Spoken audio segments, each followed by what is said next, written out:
Hello दोस्तों, स्वागत है आपका आपके अपने YouTube channel SK best logic GS अड्डा में।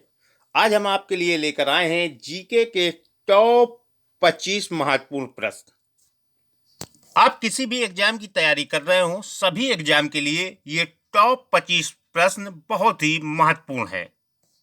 सेशन को लास्ट तक देखना है क्योंकि आधा अधूरा ज्ञान जो है वो हानिकारक होता है। तो बिना देरी चलो स्टार्ट करते हैं जीके के टॉप 25 महत्वपूर्ण प्रश्न। क्वेश्चन नंबर 1, राष्ट्रीय विज्ञान दिवस कब मनाया जाता है? तो याद रखना है 28 फरवरी को। प्रत्येक वर्ष 28 फरवरी को राष्ट्रीय विज्ञान दिवस मनाया जाता है दोस्तों। सभी एग्जाम में दिवस से एक क्वेश्चन जरूर बनता है। अगला क्वेश्चन कह रहा है अंजू बॉबी जॉर्ज का संबंध किससे है? तो याद रखना है एथलेटिक्स से। अंजू बॉबी जॉर्ज का संबंध एथलेटिक्स से है।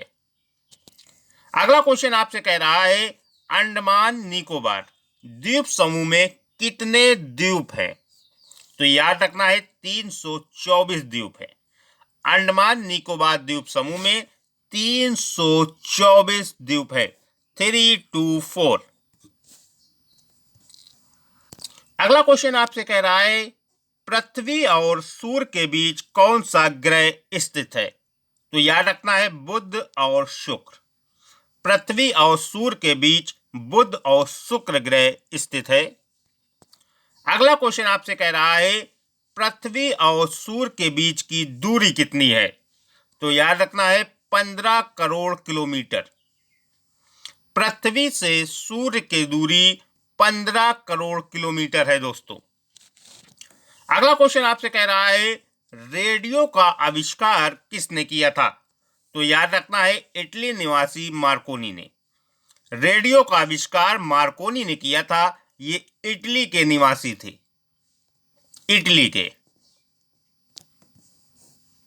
अगला क्वेश्चन आपसे कह रहा है कि रेडियो एक्टिविता की खोज किसने की थी? तो याद रखना है हेनरी बेकरल ने। रेडियो एक्टिविता की खोज हेनरी बेकरल ने की थी। अगला क्वेश्चन आपसे कह रहा है कि अंतरिक्ष में जाने वाले प्रथम भारतीय कौन थे? तो ये आप सबको पता है, राकेश शर्मा अंतरिक्ष में जाने वाले पहले भारतीय थे ये। अगला क्वेश्चन आपसे कह रहा है कि अंतरिक्ष में जाने वाले प्रथम व्यक्ति कौन थे? तो याद रखना है यूरी गागरिन। ये रूस के थे, रूस के थे ये। अंतरिक्ष में जाने वाले प्रथम व्यक्ति थे यूरी गागरिन और अंतरिक्ष में जाने वाले प्रथम भारतीय थे राकेश शर्मा। अगला क्वेश्चन आपसे कह रहा है कि पृथ्वी से दिखाई देने वाला सबसे चमकीला ग्रह कौन सा है? तो याद रखना है शुक्र। पृथ्वी से दिखाई देने वाला सबसे चमकीला ग्रह जो है वो है शुक्र है। अगला क्वेश्चन आपसे कह रहा है कि पेनाल्टी स्ट्रोक किस खेल में प्रयुक्त होता है? तो आपको याद रखना है हॉकी में। पेनाल्टी स्ट्रोक का संबंध हॉकी से है। ये हॉकी में प्रयुक्त होता है, पेनाल्टी स्ट्रोक। अगला क्वेश्चन आपसे कह रहा है कि प्रकाश की गति कितनी होती है? तो याद रखना है 3 लाख किलोमीटर प्रति सेकेंड। प्रकाश की जो गति है वो 3 लाख किलोमीटर प्रति सेकेंड है। अगला क्वेश्चन कह रहा है कि प्रकाश वर्ष का संबंध किससे है? तो याद रखना है खगोलीय दूरी से। प्रकाश वर्ष का संबंध खगोलीय दूरी से है। खगोलीय दूरी नापी जाती है प्रकाश वर्ष में। अगला क्वेश्चन आपसे कह रहा है कि लक्षद्वीप में कौन सी भाषा बोली जाती है? तो याद रखना है मलयालम। लक्षद्वीप में मलयालम भाषा बोली जाती है, यानी लक्षद्वीप की भाषा जो है वो मलयालम है। अगला क्वेश्चन आपसे कह रहा है कि लाई हरोबा किस राज्य का लोक नृत्य है? तो याद रखना है मणिपुर। लाई हरोबा जो है वो मणिपुर का लोक नृत्य है। लोक नृत्य है मणिपुर का लाई हरोबा। अगला क्वेश्चन आपसे कह रहा है कि अभी तक भारत के किस एकमात्र क्रिकेट खिलाड़ी ने टेस्ट मैचों में 13 शतक लगाया है? तो याद रखना है वीरेंद्र सहवाग ने। वीरेंद्र सहवाग ने पाकिस्तान के खिलाफ मुल्तान में एक कारनामा किया था, 13 शतक लगाया। अभी तक एकमात्र खिलाड़ी हैं ये। अगला क्वेश्चन आपसे कह रहा है कि अमजद अली खान को कौन सा वाद्य यंत्र बजाते थे? तो याद रखना है सरोद। अमजद अली खान जो है वो सरोद वाद्य यंत्र बजाते थे। सरोद एक वाद्य यंत्र है। अमजद अली खान सरोद बजाते थे। अगला क्वेश्चन आपसे कह रहा है कि प्रथम भारतीय नारी जो एवरेस्ट शिखर पर चढ़ने में सफल हुई थी वो कौन थी? तो याद रखना है बछेंद्री पाल। प्रथम महिला, पहली महिला है ये बछेंद्री पाल जो एवरेस्ट शिखर पर चढ़ी थी। एवरेस्ट में चढ़ने वाली पहली महिला है बछेंद्री पाल। अगला क्वेश्चन आपसे कह रहा है कि प्रथम भारतीय फिल्म राजा हरिश्चंद्र के निर्माता कौन थे? तो याद रखना है दादा साहब फाल्के।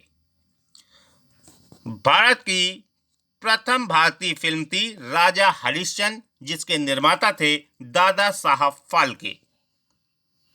सारे ही क्वेश्चन वेरी वेरी इंपॉर्टेंट हैं, इसलिए सेशन को ध्यान से देखते चलिए। किसी भी एग्जाम की आप तैयारी कर रहे हो, सभी के लिए ये रामबाण क्वेश्चन है, तो क्वेश्चन को ध्यान से देखिए और लास्ट तक सेशन को देखिए। देखिए अगला क्वेश्चन। अगला क्वेश्चन आपसे कह रहा है कि युवा दिवस किस दिन मनाया जाता है? तो आपको याद रखना है 12 जनवरी को। युवा दिवस जो है वो 12 जनवरी को मनाया जाता है प्रत्येक वर्ष। अगला क्वेश्चन आपसे कह रहा है कि यूएसए का राष्ट्रीय खेल क्या है? तो याद रखना है baseball. United state of America का जो राष्ट्रीय खेल है वो बेसबॉल है। जैसे भारत का राष्ट्रीय खेल हॉकी है, ऐसे ही यूएसए का राष्ट्रीय खेल बेसबॉल है। अगला क्वेश्चन आपसे कह रहा है कि ऐ मेरे वतन के लोगों देशभक्ति गीत किसने लिखा था? तो याद रखना है प्रदीप ने लिखा था ये। ऐ मेरे वतन के लोगों जो देशभक्ति गीत है ये प्रदीप द्वारा लिखित गया है, यानी प्रदीप ने लिखा है ये ऐ मेरे वतन के लोगों। अगला क्वेश्चन आपसे कह रहा है कि करो या मरो का नारा किसने दिया था? तो याद रखना है महात्मा गांधी ने दिया था। करो या मरो का नारा महात्मा गांधी ने दिया था। अगला क्वेश्चन आपसे कह रहा है कि नील नदी का उपहार कौन सा देश कहलाता है? तो आपको याद होना चाहिए मिस्र। नील नदी का उपहार देश मिस्र को कहते हैं, क्योंकि मिस्र नील नदी के किनारे बसा हुआ है। अगला क्वेश्चन कह रहा है कि नील नदी के किनारे कौन सी सभ्यता का विकास हुआ था? तो आपको याद रखना है मिस्र सभ्यता का। नील नदी के किनारे मिस्र सभ्यता का विकास हुआ था दोस्तों। Thanks for watching. सेशन पसंद आया तो लाइक करें, शेयर करें, एंड चैनल पर नए हैं तो चैनल को सब्सक्राइब करके बेल आइकन जरूर दबा दें, ताकि आपको हमारी वीडियो की नोटिफिकेशन सबसे पहले प्राप्त हो। आने वाली सभी प्रतियोगी परीक्षाओं के लिए इसके बेस्ट लॉजिक जीएस अड्डा की तरफ से सभी स्टूडेंट को बेस्ट ऑफ लक। थैंक्स, मिलते हैं अगली क्लास में।